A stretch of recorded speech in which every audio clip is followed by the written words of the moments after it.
Hola amigos, hoy les voy a explicar qué es ILRD y por qué es tan fundamental que trabajemos con ello. En primer lugar, ILRD es una herramienta. Funciona tanto como herramienta de marketing como de análisis y también como herramienta de optimización de producto. ¿Qué es esta tecnología ILRD? Es una tecnología para transmitir datos sobre el precio de cada impresión. ¿Qué sucede? Enviamos al servidor de analítica o al servidor de la red publicitaria la información sobre el costo de esa impresión. Además, no solo enviamos la información, sino que también enviamos los identificadores del usuario y el costo de la impresión. ¿Qué nos aporta esto? Nos da la posibilidad de vincular los ingresos de esa impresión con un usuario específico. Y esto, a su vez, nos proporciona una gran cantidad de herramientas, desde campañas ROAS hasta la realización correcta de pruebas A/B, tanto para la monetización como para el producto. Si quieres monetizar tu juego de inmediato, rápidamente, con 15 redes publicitarias, entra al sitio CAS.ai y completa el formulario y te ayudaremos con esto muy rápido. Entonces, hablemos una vez más sobre las ventajas. Ahora tenemos un LTV transparente.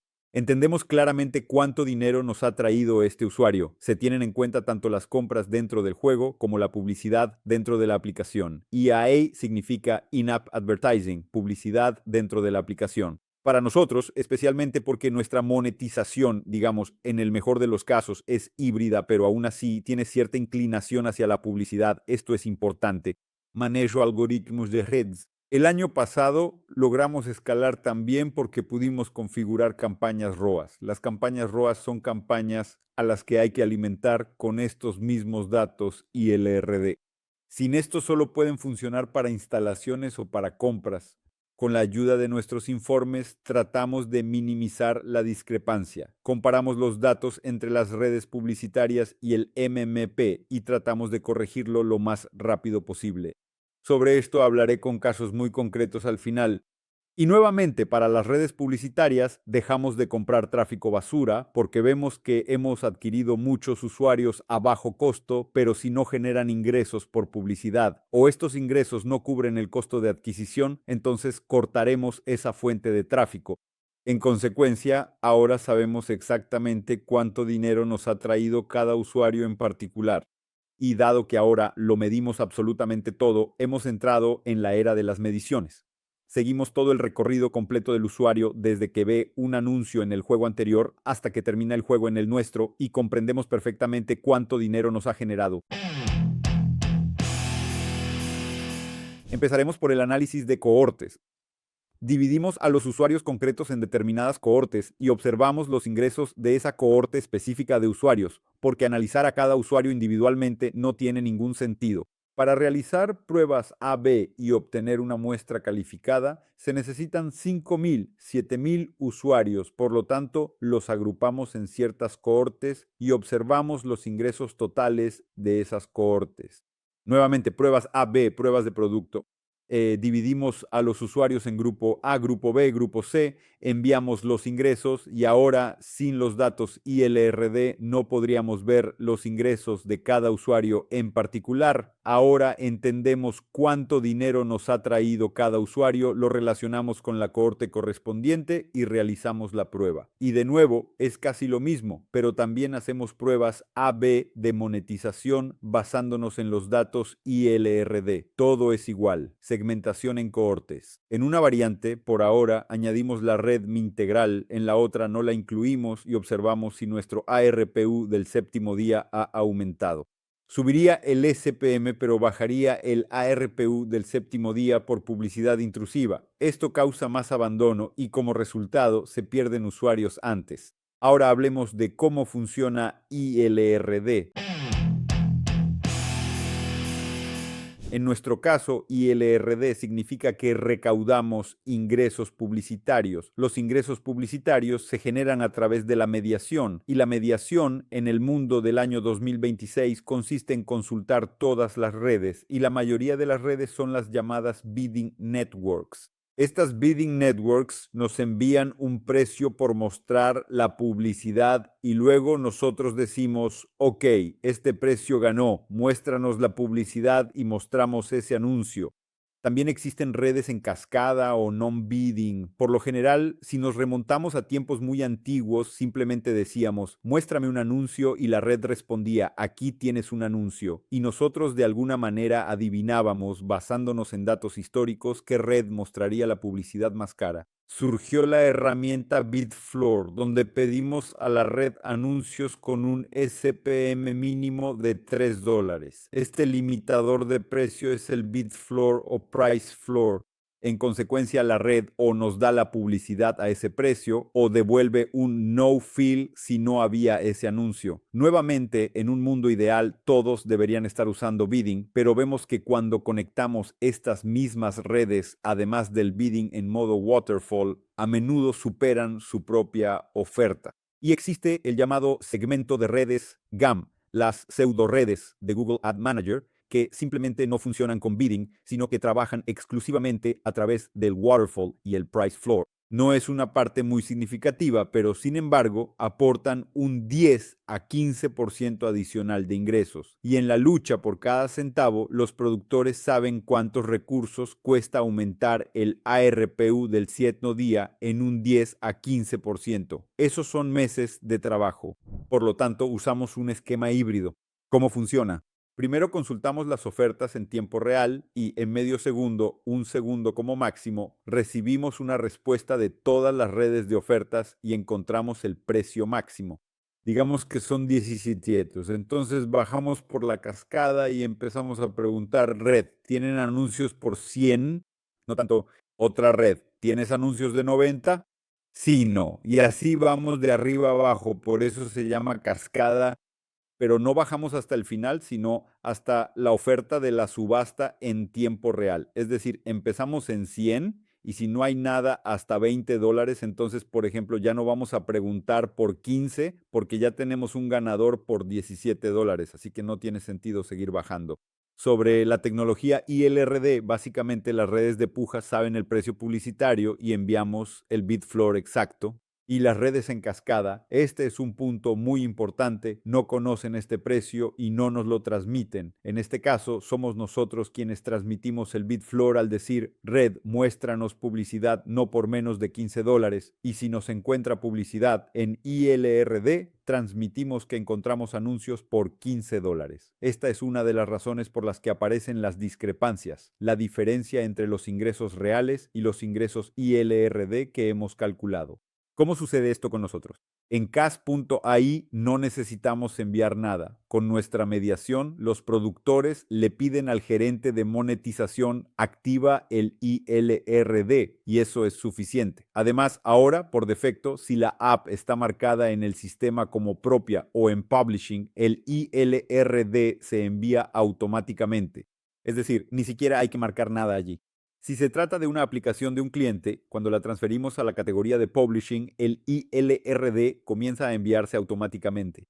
Pero por si acaso, sería mejor avisar al gerente de monetización, quien está presente en cada chat con el publisher, para que ellos se encarguen de enviarlo. Devolvemos el ILRD. Hay dos lugares donde lo enviamos a través de Tenjin.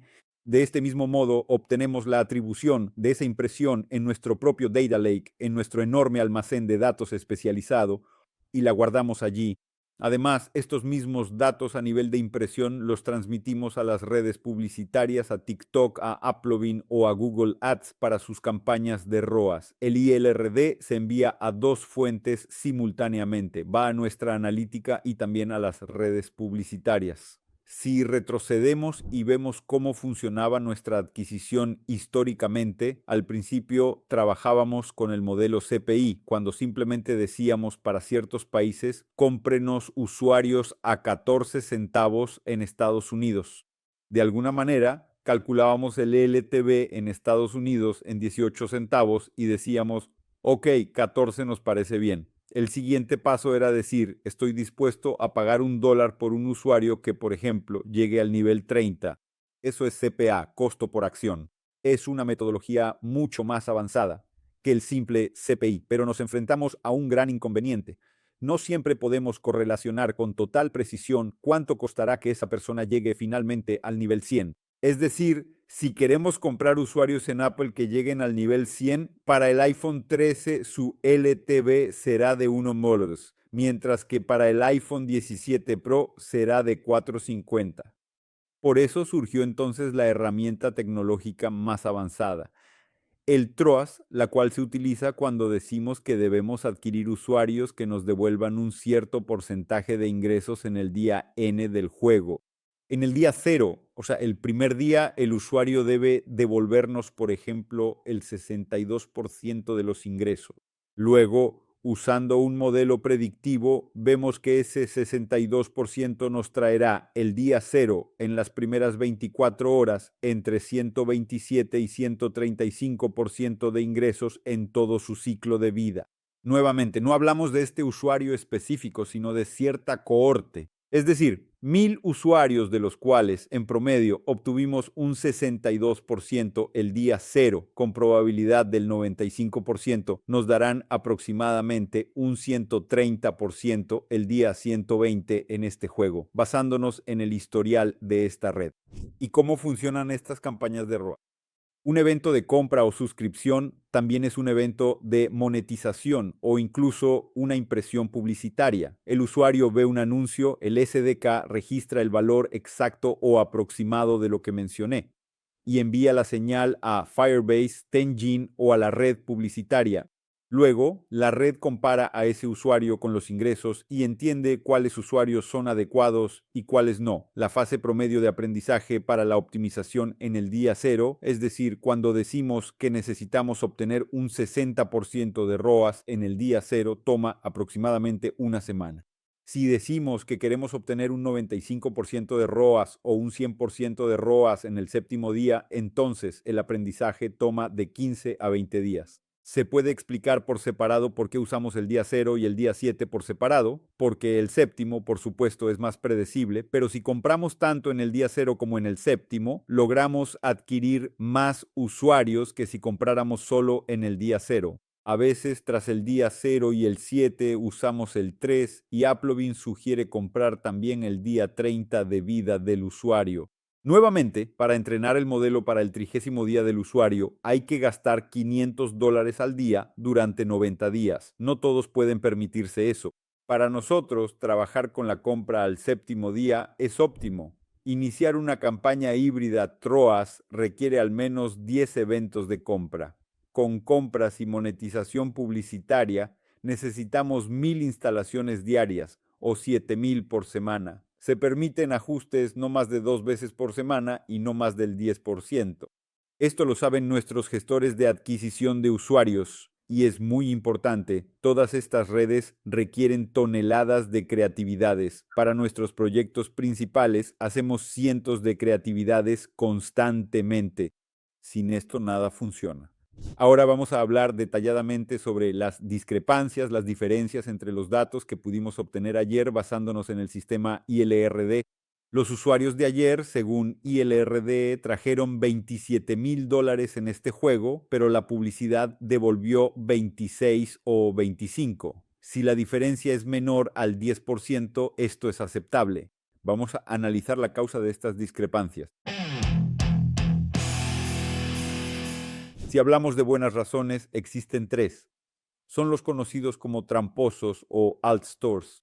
Cuando un usuario descarga el juego no desde Google Play, sino de alguna otra plataforma externa, por ejemplo, Store, es bastante probable que el MMP y algunos servicios integrados de Google no funcionen correctamente.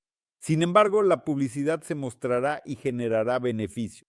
Pero como el MMP y los servicios publicitarios no funcionaron, tampoco se enviarán los datos ILRD. En la práctica, esto significa que tenemos ingresos, pero no hay datos ILRD sobre ellos. Y en segundo lugar está Facebook. Facebook es una red tan astuta que simplemente prohibió transmitir el precio del coste de la impresión. Ellos informan ese precio en el servidor, pero según sus reglas no se puede transmitir al cliente y como consecuencia de esto nos lleva a que cuando Facebook gana la impresión, lo que sucede es que simplemente se transmite el precio promedio de ese juego en ese país obtenido durante el día anterior. Y en consecuencia, si nuestro precio promedio es de $20, pero algún usuario vio un anuncio por $70, entonces aquí habrá discrepancias. Y la tercera razón es la matemática del waterfall, de lo que hablaba antes. Lanzamos la publicidad con un price flow de $15, pero la red nos entregó la publicidad por 17. Obtuvimos cierta discrepancia en esa impresión y no podemos hacer nada al respecto. Por eso consideramos que un 10% es, digamos, un margen aceptable. Ahora hablemos acerca de nuestras alertas tratando las malas razones. La causa más común en este momento es un error en la build. Lanzamos una nueva versión y de alguna manera se rompió el envío de eventos. En el caso de que hayamos interrumpido el envío de eventos o si se llegara a duplicar el envío, en ese caso se acabará produciendo una pérdida de ILRD. Se nos rompen los algoritmos de las redes sociales. Se nos rompen los tests A/B. Se nos rompe todo. Por eso, este punto, la verificación del envío de ILRD, es un aspecto sumamente crítico. La segunda razón, digamos, no depende de nosotros. Esto pueden ser errores técnicos en la mediación. Por ejemplo, al configurar el flujo en $20 y decimos que estamos consultando la red por ese monto, pero en la red se estableció un umbral de $5. ¿Qué sucede en este caso? Consultamos el bidding, obtuvimos un precio de $12 y comenzamos a ir de arriba hacia abajo. Preguntamos por 100, por 50, por 35, preguntamos por 20.